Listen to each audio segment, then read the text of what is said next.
Auzubillahiminash-shaytanir-rajim. Bismillahir-rahmanir-rahim. Welcome back, dear students at Aspire Group of Colleges, Shakagar. Today, our discussion topic is properties of crystalline solid.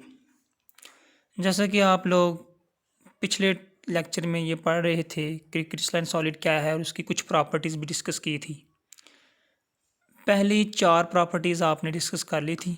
आज हम जो property number 5 है, that is symmetry, वो discuss करेंगे। तो ये वाली प्रॉपर्टी डिस्कस करने से पहले मैं आपको प्रॉपर्टी नंबर 1, जिसमें आपने ज्योमेट्रिकल शेप के बारे में कहा था, उसमें आपने ये कहा था कि जो क्रिस्टलाइन सॉलिड है उसके फेस भी होते हैं, यानी कि उसकी साइड्स हैं और उसके एंगल्स भी हैं और वो डेफिनेट है। तो उसी से हम सिमेट्री की थोड़ी सी एक्सप्लेनेशन करेंगे उसके लिहाज से। तो इसमें हम ये कहेंगे कि जो क्रिस्टलाइन सॉलिड है, अगर हम उसको 360 के एंगल पे रोटेट करवाएं या इसको थोड़ा सा घुमाएं तो उसके जो एंगल, उसके जो फेसेस और उसके जो एड्स वगैरह हैं वो भी रिपीट होंगे।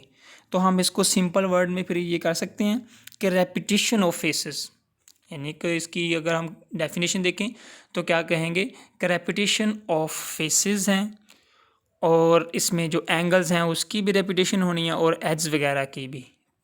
कब? जब हम इसको रोटेट करवाएंगे 360 के एंगल पे, तो ये कहलाएगी सिमेट्री। तो अगर इसकी एग्जांपल मेंशन करना चाहते हैं तो उसमें आप सेंटर ऑफ सिमेट्री कह सकते हैं, प्लेन ऑफ सिमेट्री कह सकते हैं, या फिर एक्सेस ऑफ सिमेट्री की एग्जांपल मेंशन कर सकते हैं। तो ये था 5वां पॉइंट। उसके बाद आगे की तरफ मूव करें तो 6 वाला पॉइंट है हैबिट ऑफ क्रिस्टल।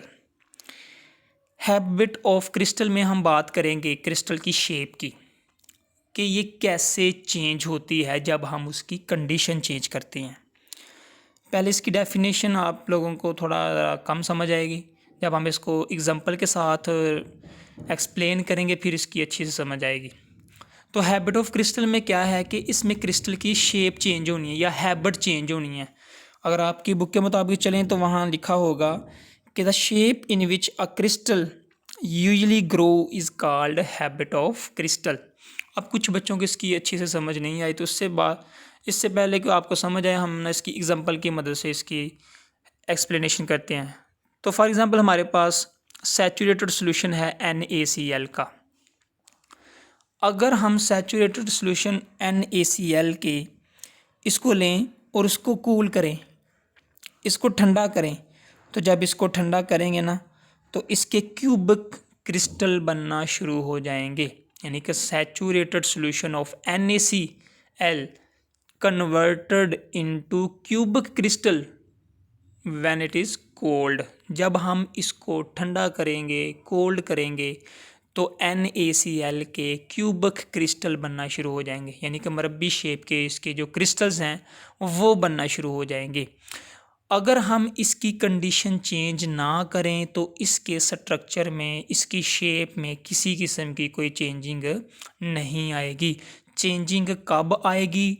जब हम इसकी कंडीशंस को चेंज करेंगे।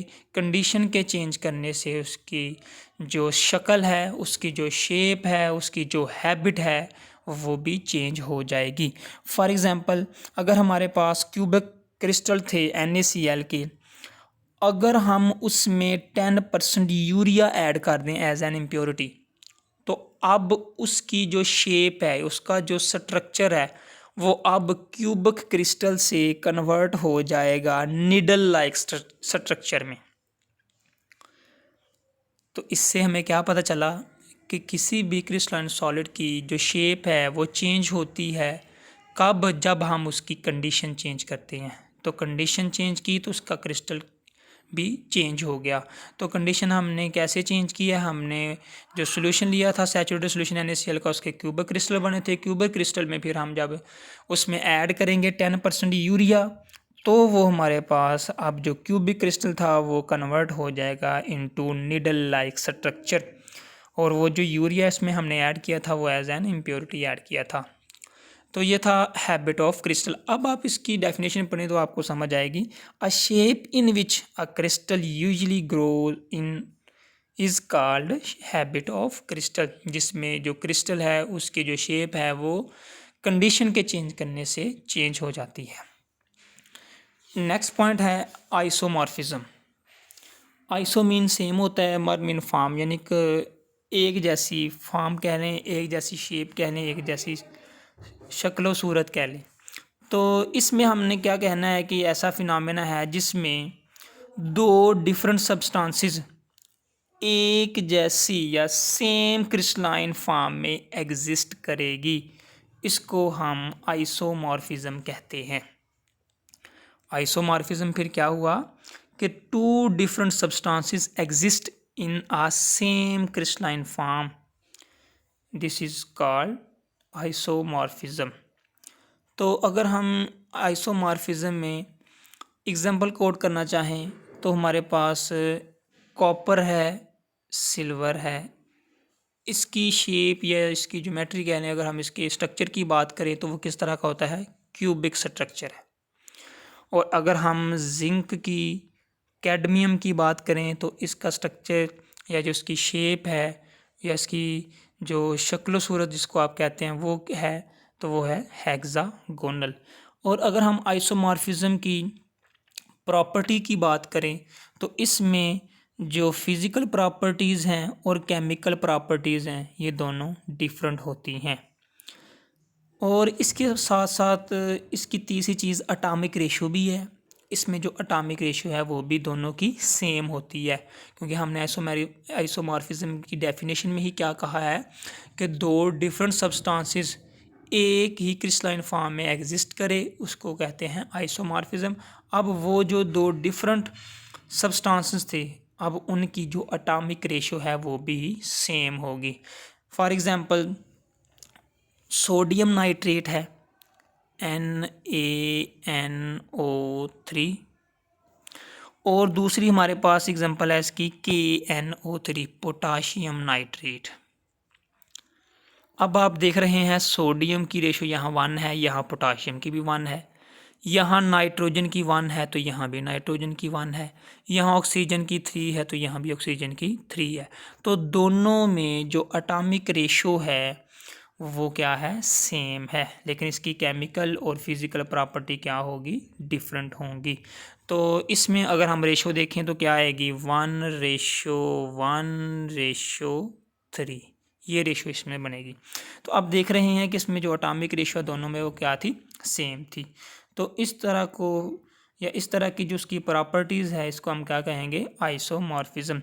ये तो पॉजिटिव था या पॉजिटिव आयन थे। अब हम इसके नेगेटिव आयन की बात करें, जिस तरह NO3 है यानी कि सोडियम पॉजिटिव है और NaNO3 नेगेटिव, यानी कि सोडियम के ऊपर पॉजिटिव चार्ज होता है और नाइट्रेट के ऊपर नेगेटिव। इस तरह पोटाशियम के ऊपर पॉजिटिव होता है और नाइट्रेट के ऊपर नेगेटिव चार्ज होता है।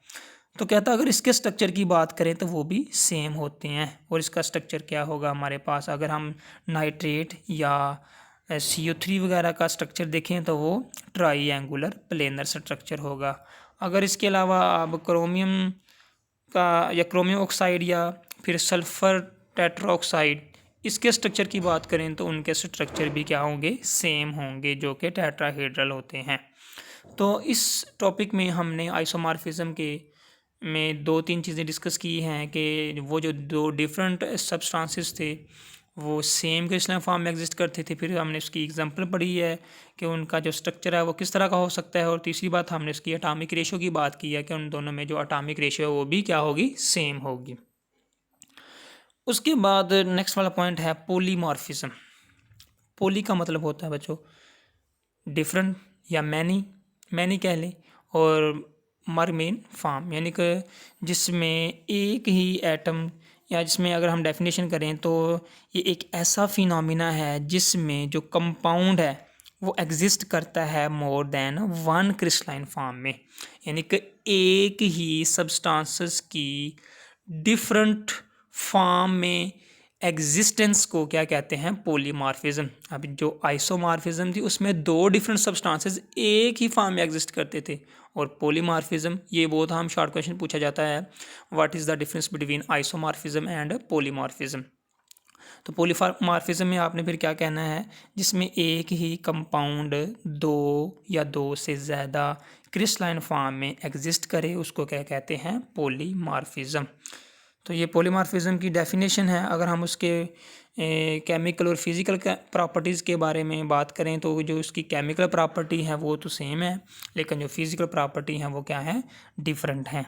तो ये था पॉलीमॉर्फिज्म। अगर हम इसकी एग्जांपल कोड करना चाहें तो एग्जांपल में देखें कि AgNO3 सिल्वर नाइट्रेट है हमारे पास, ये एक ही कंपाउंड है। अब इसकी जो क्रिस्टलाइन फॉर्म है वो दो है, एक है रोम्बोहिड्रल है और दूसरी ऑर्थोरोम्बिक है। देख रहे हैं कि ये किस तरह एक ही कंपाउंड दो डिफरेंट क्रिस्टलाइन फॉर्म में एग्जिस्ट कर रहा है, that is known as polymorphism. तो ये आप लोगों ने कंपैरिजन के हिसाब से ये शॉर्ट क्वेश्चन लिखना है कि what is the difference between isomorphism and polymorphism. तो ये शॉर्ट क्वेश्चन बहुत अहम है, पेपर में आता है, इसको अच्छी तरह से देख लें। डेफिनेशन के बाद इसकी फिजिकल और केमिकल प्रॉपर्टी के बारे में बताना आपने, और फिर उसकी एग्जांपल के बारे में आपने थोड़ा सा इसमें ना कोट करना है, ताकि इसके जो 3 पॉइंट्स हैं ये पूरे हो जाए और 2 नंबर आपके सिक्योर हो जाए। नेक्स्ट टाइप इसकी हम उस पर आते हैं, वो है एलोट्रोपी। तो एलोट्रोपी क्या है बच्चों, ये एक ऐसा फिनोमिना है जिसमें जो एलिमेंट है वो एग्जिस्ट करता है more than one crystalline form. पीछे हमने पॉलीमॉर्फिज्म में कंपाउंड का कहा था, अब इसमें हम एक एलिमेंट की बात करेंगे। तो एलोट्रोपी कहते हैं बहरूपियत को, बहरूपियत अगर उर्दू में इसका तर्जमा किया जाए तो एलोट्रोपी कहते हैं बहरूपियत को। तो एलोट्रोपी फिर क्या हुई कि एक ऐसा फिनोमिना है जिसमें जो एलिमेंट है वो एग्जिस्ट करता है more than one crystalline form, it is known as allotropy. तो अगर हम इसकी एग्जांपल कोट करना चाहें तो सल्फ़र की एग्जांपल दी हुई है कि इसमें जो सल्फ़र है तो वो एक ही एलिमेंट है, लेकिन वो दो क्रिस्टलाइन फॉर्म में एग्जिस्ट करता है। तो इसमें जो पहली फॉर्म उसकी है वो है जी रोम्बिक है, और दूसरी उसकी कौन सी है, मोनोक्लिनिक है। ये दो ऐसी क्रिस्टलाइन फॉर्म है जो एग्जिस्ट करती हैं किसमें, सल्फ़र में। तो ये देख रहे हैं कि कैसे एक ही एलिमेंट दो डिफरेंट क्रिस्टलाइन फॉर्म में एग्जिस्ट कर रहा है। तो ये है एलोट्रोपी। उसके बाद हम अगर और एग्जांपल इसकी मेंशन करना चाहें तो कार्बन की भी कर सकते हैं, जिस तरह वो ग्रेफाइट की भी फॉर्म में पाया जाता है, हेक्सागोनल इसका स्ट्रक्चर है, और डायमंड की फॉर्म में देखें तो वो क्यूबिक स्ट्रक्चर है। इसके अलावा इसकी काफ़ी मिसालें हैं, काफ़ी एग्जांपल्स हैं, लेकिन आपने कम अज़ कम 2 एग्जांपल लाजमी याद रखनी है। Next and last properties of crystalline solid, that is transition temperature. What is transition temperature? तो बच्चों ऐसा टेम्परेचर है जिसमें दो डिफरेंट क्रिस्टलाइन फॉर्म एक ही सब्सटेंस की वो एग्जिस्ट करें इन इक्विलिब्रियम, उस टेम्परेचर को नाम देते हैं ट्रांजिशन टेम्परेचर का। ट्रांजिशन टेम्परेचर क्या है? एक ऐसा टेम्परेचर है जिस पे दो क्रिस्टलाइन फॉर्म एक ही सब्सटेंसेस की एग्जिस्ट करें इक्विलिब्रियम स्टेट पे, तो इसको हम किसका नाम देंगे, ट्रांजिशन टेम्परेचर का। तो हम फिर कह सकते हैं the temperature at which two crystalline form of the same substance can exist या coexist in equilibrium with each other, this phenomena is known as transition temperature. ये तो इसकी डेफिनेशन होगी। इसके बाद हम एग्जांपल्स देखते हैं।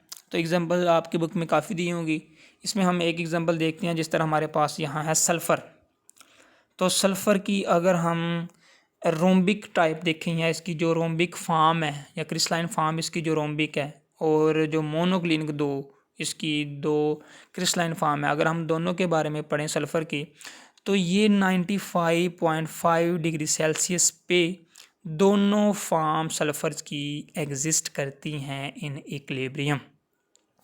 यानी कि सल्फ़र को अगर देखा जाए तो वो 95.9 डिग्री सेल्सियस पे उनकी जो दोनों क्रिस्टलाइन फॉर्म है वो को एग्जिस्ट करते हैं इक्विलिब्रियम।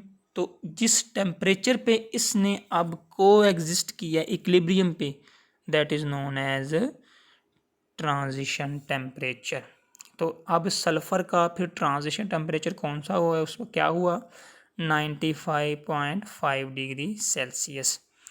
तो ट्रांजिशन टेम्परेचर के इसमें अगर और इसकी एग्जांपल्स मेंशन करना चाहते हैं तो इसमें आप पोटाशियम नाइट्रेट की एग्जांपल भी दे सकते हैं, जिसमें इसकी दो जो क्रिस्टलाइन फॉर्म है ऑर्थोरोम्बिक है और एक है रोम्बोहिड्रल।